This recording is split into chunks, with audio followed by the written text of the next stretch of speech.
Hi, let me tell you a little bit about myself. I'm Justin DeHaan, and on an average day, you probably find me around an arena or hockey rink somewhere. I work in sports broadcasting in various different positions at various different levels, and usually I'm quite busy, but with what's going on in the world today, I find myself doing this. I'm at home. There's not really much to do. It's important to social distance, and with all this free time, I thought, why not start a YouTube channel? There's not a lot of content out there, and in times like these is probably when we need sports the most. It's a nice distraction from watching the news on a loop over and over again. So what I did was I teamed up with a private sports memorabilia collector, mostly hockey stuff, and I borrowed a couple pieces from his collection. I have one here today on the table. We're going to get to that in a minute. And we're going to talk a little bit about the piece, and we're going to talk a little bit about what the piece represents. And this particular piece comes from the estate of Henri Richard. It was auctioned off in 2001 when he auctioned off a lot of his personal memorabilia. He stated that the only thing he really cared about, he happened to lose years prior in a basement flood, and that was a scrapbook that was put together by his family detailing his hockey career from the 1950s onward. So what we have here today is, let me just open the box and reveal. We'll get a close-up of it for you. I'll pull it out of here.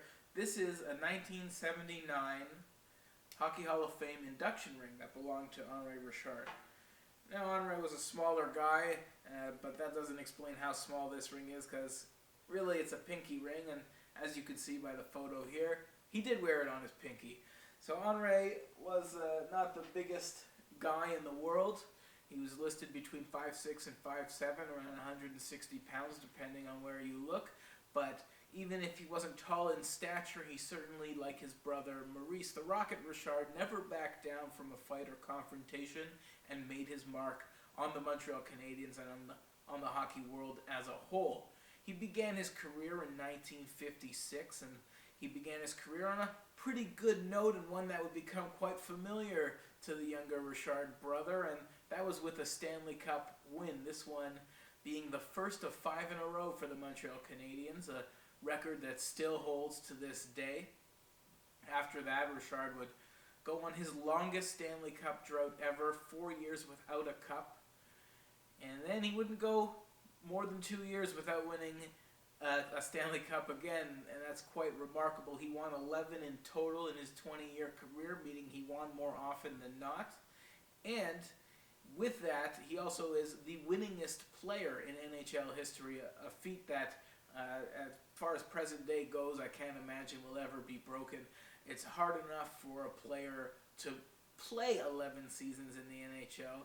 To make the playoffs 11 times is hard enough, and to win 11 Stanley Cups, truly remarkable. To put that into context, the third winningest franchise in the NHL, the Detroit Red Wings, well, they have 11 Stanley Cups to their history, so they tie this player who played from 1956 to 1975.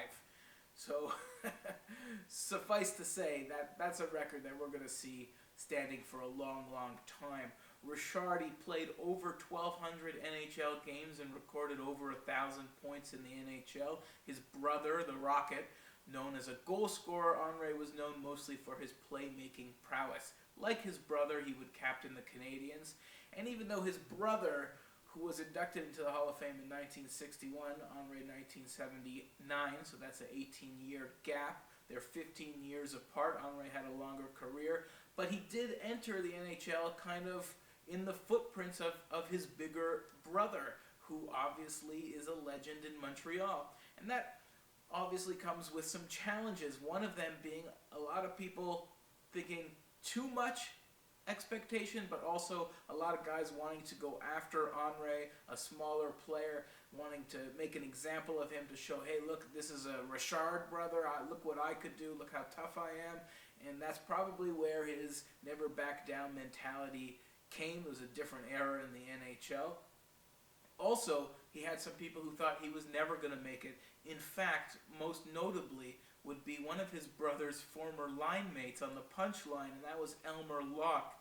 Elmer Locke was Henri Richard's coach with the junior Canadians before he made the NHL, and he said, Henri, you're never going to make it to the NHL. You're just too small. And as I mentioned, Henri listed between 5'6" and 5'7".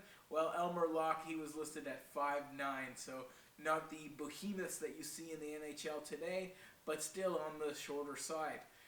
Now, some people may say that put a chip on Henri's shoulder, but he said he never held it against Elmer, and you could see here in retirement the two, they were quite friendly, and Henri would often joke about it and say, well, 20 years in the NHL, that's not too bad, is it?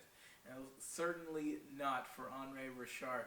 So that is the piece that we have today, the 1979 Induction ring. We're going to bring you some more cool pieces, some other rings, some other things, and we'll be back right here on YouTube.